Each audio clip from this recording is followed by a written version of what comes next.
We are here today to talk about the strengths and needs of Mason. We will start by introducing ourselves. I am Reagan Kohler, a practicing school psychologist at UNK. I have been working with Mason to see how he learns best. Now others may introduce themselves. I am Mason's teacher, Mr. Jerry Moniger. Okay. And I'm Mason's dad, Jeremy Scheib. Okay. Everything discussed here today will stay here unless the information or comments will be beneficial to access other professionals for their input. It is the ethical and legal responsibility of each team member to ensure the confidentiality of the information. Nothing will be discussed outside of this meeting. What is said here is kept confidential unless A, there is a clear and present danger to others or self, and B, abuse is disclosed within this multidisciplinary team meeting.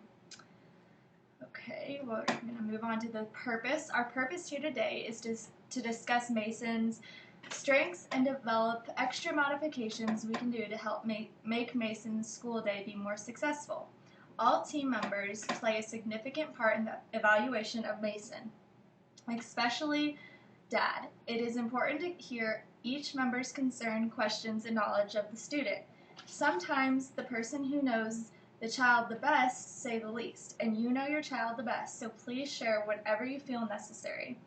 When I worked with Mason, I was doing activities to find general thinking and ability. I also looked to see how well Mason reasons and problem solves.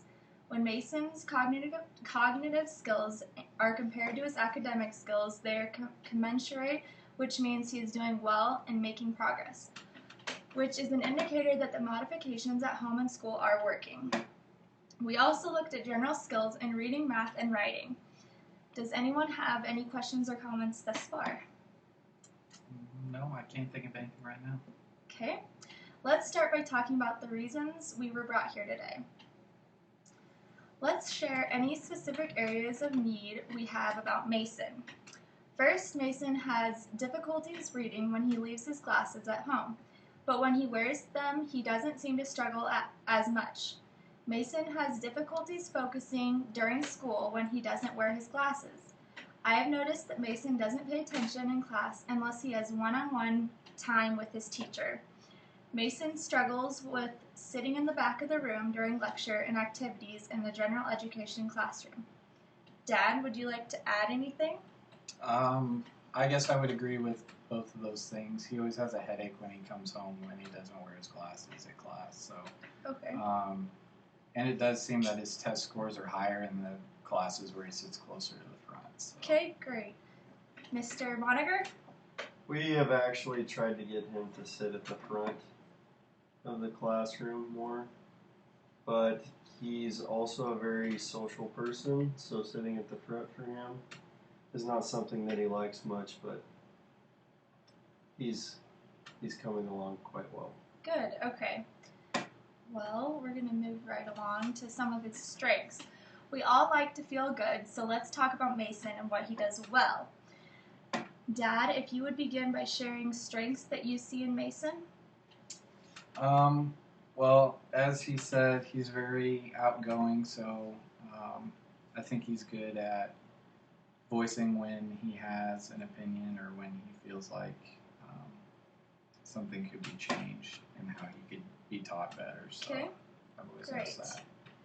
Well, I think that Mason is a very bright child, like you said, and realizes that he needs a little extra help in order to succeed in school, and that's okay. Mr. Moniger, do you have any comments? His personality in the classroom is really what sets him apart from other students, and him being such a social butterfly helps him learn from other students and not just myself and other teachers. Great. Okay, Mr. Scheib, what do you see as some areas of further development or growth for Mason, would you say? I guess I could see him growing a little bit more in his homework. I could find a little bit more extra time each night to help him with his homework. Right. So that's specifically, I guess. Mr. Moniger?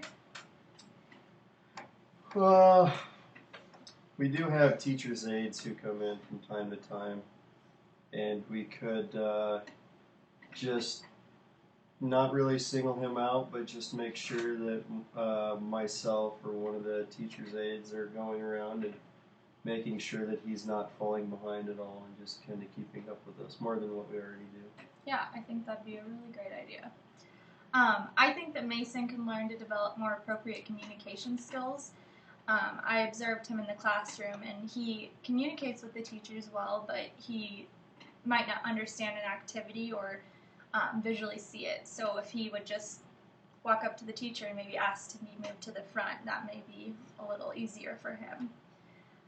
Okay, we're going to move on to some recommendations. Dad, do you have any recommendations that you would like Mason to work on during school? I think his math and science would need a little bit more help. He doesn't have any problem with English at the moment that I've noticed. Okay, sounds good. Mr. Monitor? I think Mason's biggest problem with math and science is just not being able to get through the problems quite so clearly when he doesn't have his glasses. So he doesn't understand some of the things as easily, or he skips some things. So one thing that I suggest we try with him is maybe we could make it a game or some sort of reward system for when he does remember to wear his glasses to school, so that he doesn't fall behind. Maybe he gets rewarded for that. Yeah, I think that'd be really good and probably pretty easy to develop a situation for him to do that.